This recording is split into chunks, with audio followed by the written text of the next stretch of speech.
Orlando terrorist attack is sparking a war of words now between President Obama and Donald Trump, the president unleashing his toughest attack yet on Trump. And ABC's John Carl is in Greensboro, North Carolina, where Trump responded overnight. Good morning to you, John. Good morning, Amy. This was President Obama's most aggressive attempt yet to use the bully pulpit to take down Donald Trump and to try to discredit his ideas on fighting terrorism. We now have proposals from the presumptive Republican nominee for President of the United States to bar all Muslims from emigrating to America. This is a country founded on basic freedoms, including freedom of religion. We don't have religious tests here. Point by point, the president labels Trump's ideas un-American. And if we fall into the trap of painting all Muslims with a broad brush and imply that we are at war with an entire religion, then we are doing the terrorist work for them. As for Trump's oft-repeated criticism about how President Obama describes terrorism, he still doesn't even use the word of radical Islamic terrorism. There's no magic to the phrase radical Islam. It's a political talking point. It's not a strategy.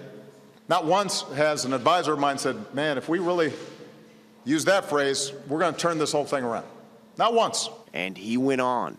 They know full well who the enemy is.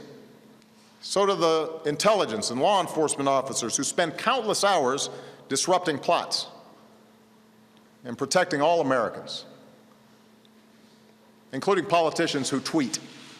Trump's response came overnight at a rally in Greensboro, North Carolina. He was more angry at me than he was at the shooter.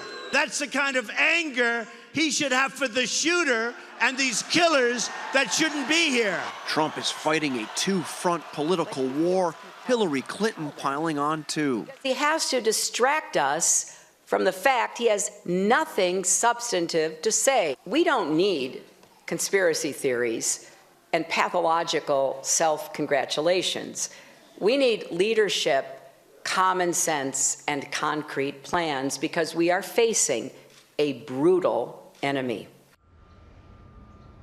And after Trump had suggested that President Obama is disloyal, last night he seemed to suggest that American troops had embezzled cash in Iraq. Now, the Trump campaign later said that he was actually talking about Iraqi soldiers, but some vets didn't see that way, and Hillary Clinton quickly tweeted out video of Trump's comments.